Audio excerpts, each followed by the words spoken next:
The Giver by Lois Lowry. Narrated by Fraser, Readman. Chapter 6. "Lily, please hold still," Mother said again. Lily, standing in front of her, fidgeted impatiently. "I can tie them myself," she complained. "I always have." "I know that," Mother replied, straightening the hair ribbons on the little girl's braids.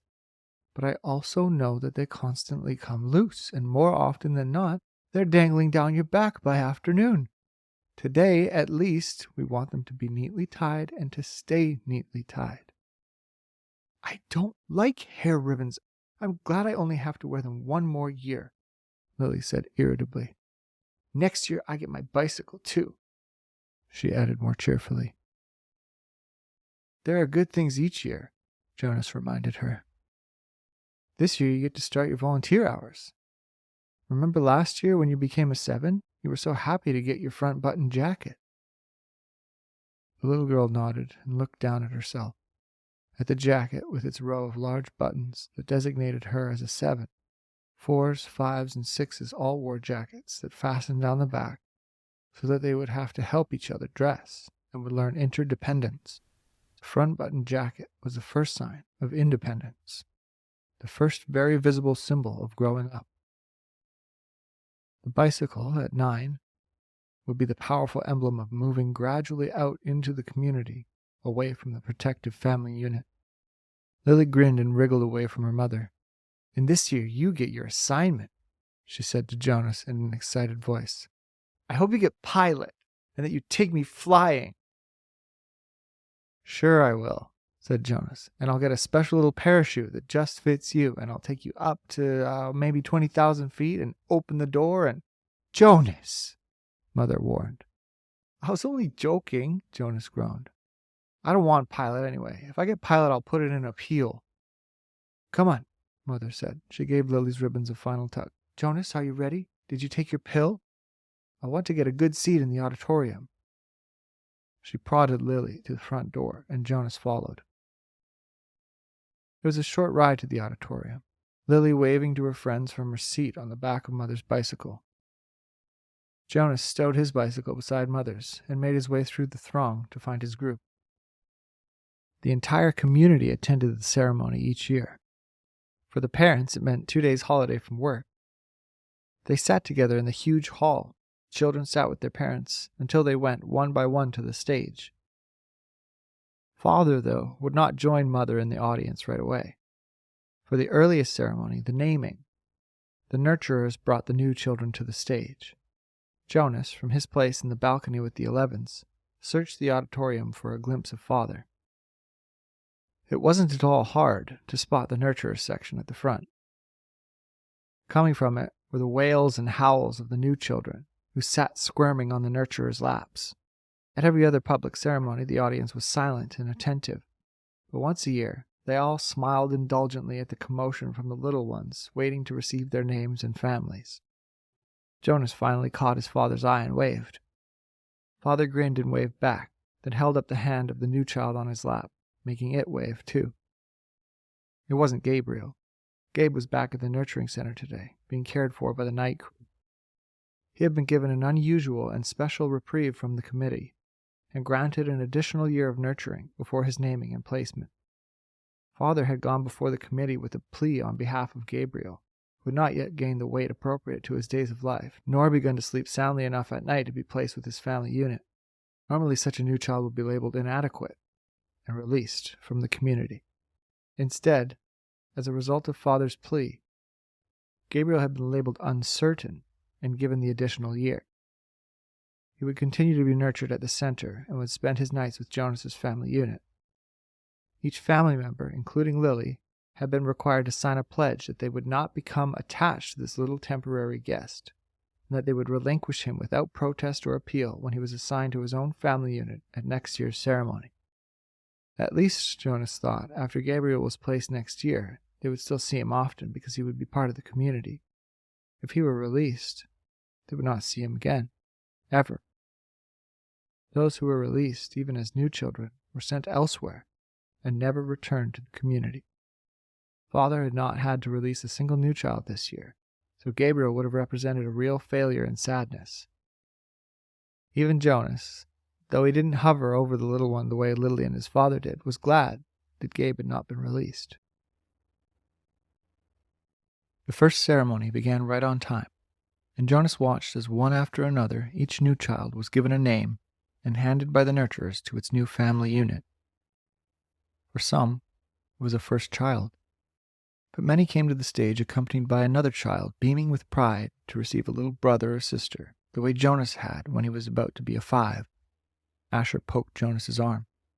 "Remember when we got Philippa?" he asked in a loud whisper. Jonas nodded. It had only been last year. Asher's parents had waited quite a long time before applying for a second child. Maybe, Jonas suspected, they had been so exhausted by Asher's lively foolishness that they had needed a little time. 2 of their group, Fiona and another female named Thea, were missing temporarily, waiting with their parents to receive new children. But it was rare that there was such an age gap between children in a family unit. When her family ceremony was completed, Fiona took the seat that had been saved for her in the row ahead of Asher and Jonas. She turned and whispered to them, "He's cute, but I don't like his name very much." She made a face and giggled. Fiona's new brother had been named Bruno. It wasn't a great name, Jonas thought, like Gabriel, for example, but it was okay. The audience applause, which was enthusiastic at each naming, rose in an exuberant swell when one parental pair, glowing with pride, took a male new child and heard him named Caleb. This new Caleb was a replacement child. The couple had lost their first Caleb, a cheerful little 4. Loss of a child was very, very rare. The community was extraordinarily safe, each citizen watchful and protective of all children. But somehow the first little Caleb had wandered away unnoticed and had fallen into the river. The entire community had performed the ceremony of loss together, murmuring the name Caleb throughout an entire day, less and less frequently, softer in volume, as the long and somber day went on, so that the little 4 seemed to fade away gradually from everyone's consciousness.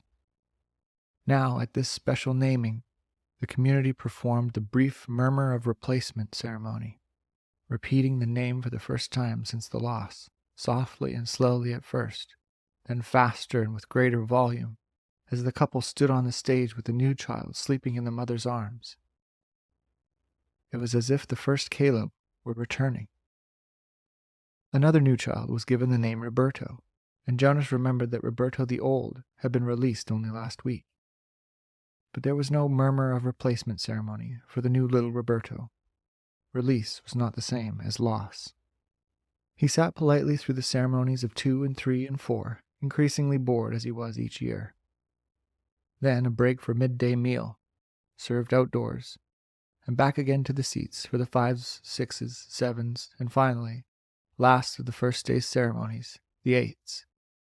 Jonas watched and cheered as Lily marched proudly to the stage, became an 8, and received the identifying jacket that she would wear this year.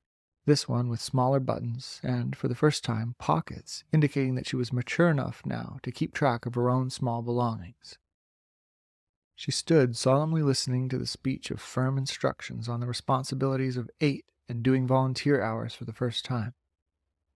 But Jonas could see that Lily, though she seemed attentive, was looking longingly at the row of gleaming bicycles which would be presented tomorrow morning to the 9s. Next year, Lily-Billy, Jonas thought. It was an exhausting day, and even Gabriel, retrieved in his basket from the nurturing center, slept soundly that night. Finally, it was the morning of the ceremony of 12. Now Father sat beside Mother in the audience. Jonas could see them applauding dutifully as the 9s, one by one, wheeled their new bicycles, each with its gleaming name tag attached to the back, from the stage. He knew that his parents cringed a little, as he did, when Fritz, who lived in the dwelling next door to theirs, received his bike and almost immediately bumped into the podium with it. Fritz was a very awkward child, who had been summoned for chastisement again and again. His transgressions were small ones always: shoes on the wrong feet, schoolwork misplaced, failure to study adequately for a quiz. But each such error reflected negatively on his parents' guidance and infringed on the community's sense of order and success. Jonas and his family had not been looking forward to Fritz's bicycle, which they realized would probably too often be dropped on the front walk instead of wheeled neatly into its port. Finally, the nines were all resettled in their seats, each having wheeled a bicycle outside where it would be waiting for its owner at the end of the day. Everyone always chuckled and made small jokes when the nines rode home for the first time. "Want me to show you how to ride?" older friends would call. "I know you've never been on a bike before." But invariably the grinning nines, who in technical violation of the rule had been practicing secretly for weeks, would mount and ride off in perfect balance, training wheels never touching the ground. Then the tens.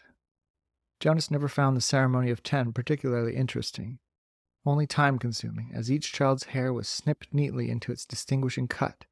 Females lost their braids at 10, and males too relinquished their long childish hair and took on the more manly short style which exposed their ears. Laborers moved quickly to the stage with brooms and swept away the mounds of discarded hair. Jonas could see the parents of the new 10s stir and murmur, and he knew that this evening, in many dwellings, they would be snipping and straightening the hastily done haircuts, trimming them into a neater line. 11s. It seemed a short time ago that Jonas had undergone the ceremony of 11. He remembered that it was not one of the more interesting ones. By 11, one was only waiting to be 12. It was simply a marking of time with no meaningful changes. There was new clothing, different undergarments for the females whose bodies were beginning to change, and longer trousers for the males, with a specially shaped pocket for the small calculator that they would use this year in school. Those were simply presented in wrapped packages without an accompanying speech. Break for midday meal. Jonas realized he was hungry. He and his groupmates congregated by the tables in front of the auditorium and took their packaged food. Yesterday there had been merriment at lunch, a lot of teasing and energy, but today the group stood anxiously, separate from the other children. Jonas watched the new nines gravitate toward their waiting bicycles, each one admiring his or her name tag. He saw the 10s stroking their new shortened hair, the females shaking their heads to feel the unaccustomed lightness without the heavy braids that they had worn for so long. "I heard about a guy who was absolutely certain he was going to be assigned engineer," Asher muttered as they ate, "and instead they gave him sanitation laborer. He went out the next day, jumped into the river, swam across, and joined the next community he came to. Nobody ever saw him again." Jonas laughed. "Somebody made that story up, Ash," he said. "My father said he heard that story when he was 12. But Asher wasn't reassured. He was eyeing the river where it was visible behind the auditorium. "I can't even swim very well," he said. "My swimming instructor said that I don't have the right boyishness or something." "Buoyancy," Jonas corrected him. "Whatever, I don't have it. I sink." "Anyway," Jonas pointed out, "have you ever once known of anyone, I mean really known for sure, Asher, not just heard about it, who joined another community?" "No," Asher admitted reluctantly. "But you can. It says so in the rules. If you don't fit in, you can apply for elsewhere and be released. My mother says that once, about 10 years ago, someone applied and was gone the next day." Then he chuckled. "She told me that because I was driving her crazy, she threatened to apply for elsewhere." "She was joking." "I know, but it was true what she said, that someone did that once. She said that it was really true. Here today and gone tomorrow, never seen again. Not even a ceremony of release." Jonas shrugged. It didn't worry him. How could someone not fit in? The community was so meticulously ordered, the choices so carefully made. Even the matching of spouses was given such weighty consideration that sometimes an adult who applied to receive a spouse waited months or even years before a match was approved and announced. All of the factors, disposition, energy level, intelligence, and interests, had to correspond and to interact perfectly. Jonas's mother, for example, had higher intelligence than his father, but his father had a calmer disposition.